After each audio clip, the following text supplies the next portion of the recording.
Assalamualaikum warahmatullahi wabarakatuh. Selamat datang kembali di channel Triwibowo Ilmu yang akan berbagi informasi tentang dunia pendidikan. Coba hitung, sudah berapa bulan kita belajar di dalam rumah? Sudah berbulan-bulan kan? Nah, selama beberapa bulan ini kalian pembelajaran di dalam rumah tentu tidak sama dengan pembelajaran ketika di sekolah. Muncul banyak permasalahan. Salah satu permasalahan yang muncul adalah terkait dengan komunikasi. Ya, komunikasi ini berkaitan dengan bagaimana menyampaikan pertanyaan, usul, ide, dan lain sebagainya, terutama kepada bapak dan ibu gurumu. Nah, oleh karena itu, di dalam video ini kita akan membahas tentang etika berkomunikasi jarak jauh. Nah, di dalam video ini apa saja sih yang akan kita pelajari? Yang pertama adalah kita akan mempelajari tentang bagaimana memahami etika dalam komunikasi, terutama berkomunikasi dengan bapak dan ibu gurumu di masa pembelajaran jarak jauh. Yang kedua, kita akan belajar tentang dampak yang muncul ketika kita memiliki etika berkaitan dengan komunikasi. Dan tujuan kita yang ketiga adalah kita akan belajar bagaimana menggunakan bahasa dalam komunikasi jarak jauh dengan orang yang lebih tua, dalam hal ini adalah kepada gurumu. Dan yang terakhir yang kita pelajari adalah bagaimana sih etika komunikasi jarak jauh dengan guru? Bagaimana? Sudah siap? Nah, selama beberapa bulan melakukan pembelajaran jarak jauh, saya sebagai guru menerima berbagai macam jenis chat atau WA dari siswa. Ini beberapa contoh chat dari siswa yang saya temukan. Nah, Pak. Memang saya sengaja tidak merespon chat dengan jenis seperti ini. Kira-kira apa kesalahannya ya? Ya, kesalahannya adalah tidak menggunakan salam dengan baik. Saya paham bahwa P atau ping ini maksudnya adalah menyapa atau memberikan salam. Tetapi, seharusnya P ini hanya bisa dilakukan kepada teman sebaya saja, tidak dilakukan dengan guru. Chat yang kedua. Assalamualaikum. Pak, saya mau tanya. Saya juga tidak merespon. Kira-kira kenapa ya saya tidak merespon ya? Ya benar, saya tidak merespon karena pengirim pesan tidak mengirimkan pesan pada intinya. Jadi, Bapak Ibu gurumu pasti memiliki banyak pekerjaan yang harus diselesaikan, terutama pekerjaan berkaitan dengan pembelajaran. Nah, oleh karena itu, terkadang chat dari siswa itu biasanya banyak sekali. Nah, kalau kamu tidak melakukan atau tidak memberikan pesan secara langsung pada inti pesannya, maka guru biasanya akan mengabaikan kamu. Chat yang ketiga. Nah, ini lanjutan dari tadi ya. Ketika saya tidak merespon, dia tetap memberikan pertanyaan. Assalamualaikum, Pak. Aku nggak bisa masuk ke classroom. Kirimi kode semua mapel. Kira-kira nih, letak kesalahannya ada di mana ya? Ya, benar. Tidak menggunakan bahasa yang baku atau pengirim pesan menggunakan bahasa yang tidak baku. Bahasa yang tidak baku ini adalah bahasa yang digunakan hanya kepada siswa saja. Tidak boleh dilakukan kepada guru. Nanti kita akan membahasnya. Mana bahasa yang baku dan mana bahasa yang tidak baku. Oke. Pertama kali kita akan memahami tentang etika komunikasi. Apa sih etika itu? Apa sih etika komunikasi itu? Dan mengapa seseorang perlu menggunakan etika dalam berkomunikasi, terutama berkaitan dengan komunikasi jarak jauh? Yang pertama adalah, ya, manusia adalah makhluk sosial. Dan etika ini diperlukan agar tidak terjadi pertengkaran.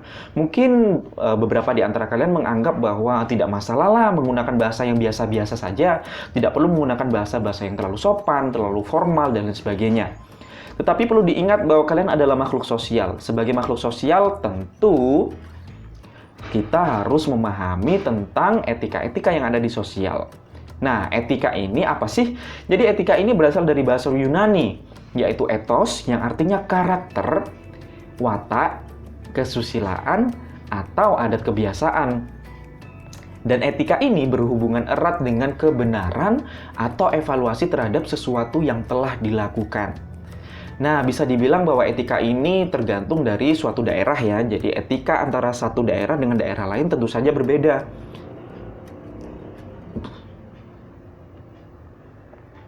Etika masyarakat di Jawa tentu akan berbeda dengan etika masyarakat di Thailand atau Eropa atau Amerika. Nah, itulah yang dinamakan etika. Karena apa? Karena etika ini muncul atau ditetapkan oleh sekelompok makhluk sosial atau sekelompok masyarakat tertentu. Nah, di masa pandemi ini aktivitas komunikasi dilakukan dengan menggunakan media-media perantara. Kamu mungkin tidak bisa bertatap muka secara langsung dengan gurumu, sehingga ketika kamu menemui kesulitan, menemukan pertanyaan, menemukan ide, atau gagasan, kamu tidak bisa menyampaikan secara langsung. Dan kamu bisa menyampaikan ide tersebut kepada gurumu dengan menggunakan media perantara, apa saja? Ada smartphone, laptop, tablet, dan dengan menggunakan media-media atau aplikasi-aplikasi komunikasi seperti WhatsApp, email, Telegram, Facebook, dan Instagram. Nah, kemudian pertanyaan yang berikutnya, kenapa sih kita perlu memiliki etika? Nah, ada beberapa manfaat seseorang jika melakukan atau berperilaku secara beretika. Yang pertama adalah orang itu akan diterima di dalam kelompok masyarakat. Seperti yang saya sebutkan tadi, bahwa etika itu ditetapkan oleh sekelompok masyarakat tertentu. Sehingga jika seseorang menerapkan atau melakukan perilaku yang beretika, maka dia artinya telah menyesuaikan dengan anggota masyarakat. Jadi, dia bisa diterima di dalam anggota kelompok masyarakat tersebut. Manfaat yang kedua adalah mendapatkan kemudahan dalam setiap usaha. Nah, mendapatkan kemudahan dalam setiap usaha ini maksudnya adalah jika kamu sudah diterima oleh masyarakat, kamu akan disenangi oleh masyarakat. Kamu dianggap mampu untuk menjadi bagian dari masyarakat. Dan sebagai makhluk sosial, tentu saja kita nggak bisa hidup sendirian dong. Kita pasti memerlukan bantuan dari orang lain. Nah, kalau kita sudah memiliki etika dan diterima oleh masyarakat, kita akan mendapatkan kemudahan karena kita akan dibantu oleh orang lain. Nah, manfaat yang ketiga adalah orang yang memiliki etika bisa meningkatkan kualitas kepribadiannya. Jadi ketika orang sudah beretika baik dalam bahasa, atau berperilaku, atau pemikiran, maka akan meningkatkan kepribadian. Akan menjadi orang yang disenangi dan disegani oleh masyarakat tertentu. Nah, sebaliknya, apa sih yang terjadi kalau kita tidak memiliki etika dalam masyarakat? Tentu, yang pertama kita akan mendapatkan kesan yang buruk, sehingga sulit diterima kelompok tertentu.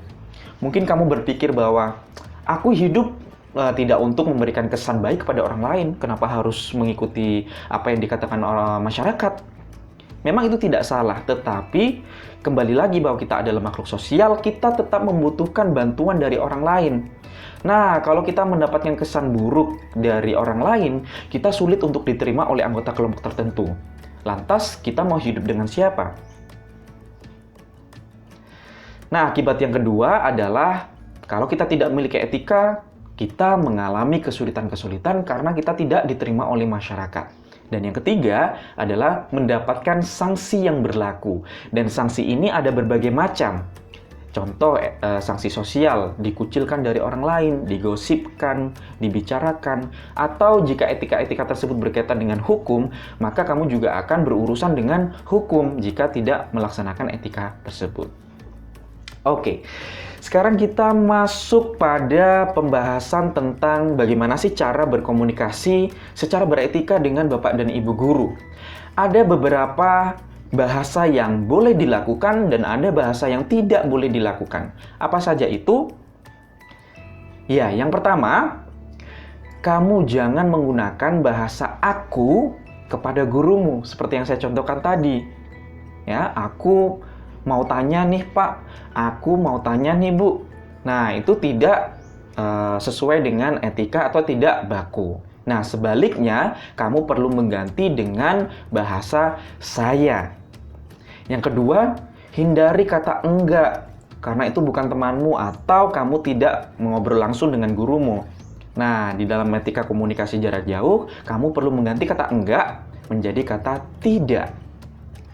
Yang ketiga, kata makasih. Makasih. Mengucapkan terima kasih itu baik, tetapi kalau kita mengucapkan terima kasih dengan menggunakan kata makasih kepada gurumu, kamu perlu mengganti dengan kata terima kasih.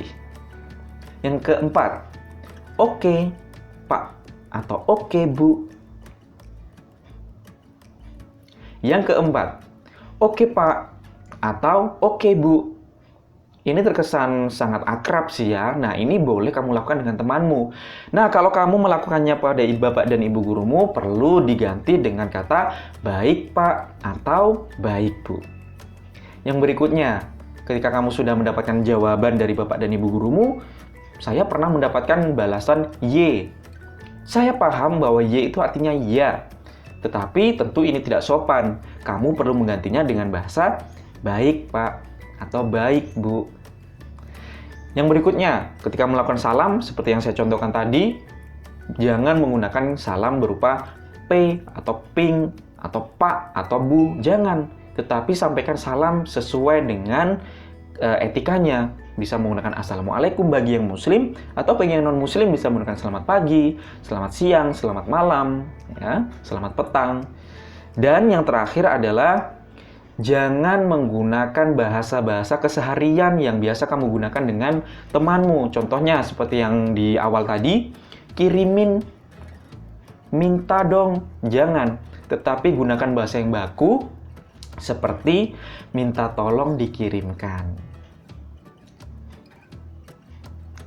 Nah, berikutnya kita akan belajar bagaimana sih format pengiriman pesan pribadi kepada bapak dan ibu gurumu yang sangat sederhana tapi sesuai dengan kaidah etika. Yang pertama, ketika kamu mengirim pesan kepada gurumu, awali dengan salam. Salam bisa berupa Assalamualaikum, selamat pagi, selamat siang, selamat malam, selamat petang. Nah, itu adalah salam yang baik jika digunakan kepada bapak dan ibu gurumu. Nah, setelah salam, apa berikutnya? Sampaikan permohonan maaf karena telah menyita sedikit waktu dari bapak dan ibu gurumu. Nah, seperti yang saya katakan tadi, bahwa bapak dan ibu gurumu tentu saja pekerjaannya lebih banyak, sehingga ketika kamu mengirimkan pesan, kamu menyita sedikit waktu dari bapak dan ibu gurumu. Tidak salah jika kamu meminta maaf karena telah mengganggu.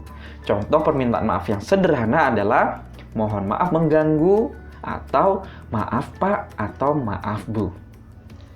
Berikutnya, sebutkan identitas singkatmu. Nah, di sekolahmu bukan kamu saja kan muridnya, tentu masih banyak sekali murid yang lainnya. Kalau kamu mengajukan pertanyaan atau mengajukan saran, ide, gagasan, atau mengumpulkan tugas kepada bapak dan ibu gurumu tanpa disertai dengan identitas, maka bapak ibu gurumu akan kebingungan. Ini siapa ya? Ini kelas mana ya? Atau ini kelas berapa ya? Nah, kamu perlu menggunakan atau mengungkapkan identitas secara singkat. Nah, contoh identitas secara singkat adalah nama lengkap, nomor absen, dan kelas. Berikutnya, sampaikan maksud dan tujuanmu secara singkat dan jelas. Ingat, secara singkat dan jelas. Nah, contoh berkaitan dengan tugas bahasa Indonesia bab paragraf naratif, bolehkah saya mengumpulkan minggu depan? Saya saat ini sedang menemani ibu yang sedang sakit. Nah, bapak dan ibu gurumu tentu bisa memahami pesan ini secara langsung.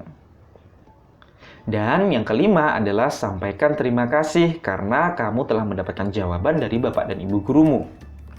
Terakhir, jangan lupa tutup dengan salam. Contoh, Assalamualaikum, atau selamat pagi, atau selamat siang, atau selamat malam. Nah, sekarang saya ingin kamu mencoba untuk berlatih bagaimana cara mengirim pesan yang baik sesuai dengan etika. Oke. Nah, Permasalahan, saya akan memberikan permasalahan dan kamu berlatih di buku tulismu atau di kolom komentar di bawah ini ya. Situasinya adalah bayangkan, hari ini kamu harus mengikuti pembelajaran pada jam 8 pagi. Ternyata kamu ketiduran dan baru bangun jam 10 pagi, sehingga akibatnya apa? Akibatnya kamu terlambat. Nah, sehingga kamu terlambat untuk mengumpulkan tugas matematika tersebut. Coba, bagaimana sih kamu bisa mengirimkan pesan kepada bapak dan ibu gurumu? Atau pesan apa yang perlu kamu sampaikan atau kirimkan kepada bapak dan ibu gurumu berkaitan dengan kasus di atas? Coba kamu tulis di buku tulismu, atau kamu juga bisa mengirimkan hasil dari latihan ini di kolom komentar. Nah, bagaimana? Sudah jelas kan bagaimana cara mengirimkan pesan atau berkomunikasi secara daring atau secara online dengan bapak dan ibu gurumu? Kalau kamu memiliki pertanyaan berkaitan dengan etika komunikasi ini, kamu bisa menanyakan di kolom komentar ini. Dan jangan lupa klik tombol like, subscribe, dan bagikan video ini sebanyak-banyaknya kepada temanmu agar temanmu juga mendapatkan manfaat dan bisa berlatih mengirimkan pesan yang baik dan benar kepada bapak dan ibu gurumu. Sekian dari saya, terima kasih. Sampai jumpa di video berikutnya. Saya akhiri, assalamualaikum warahmatullahi wabarakatuh.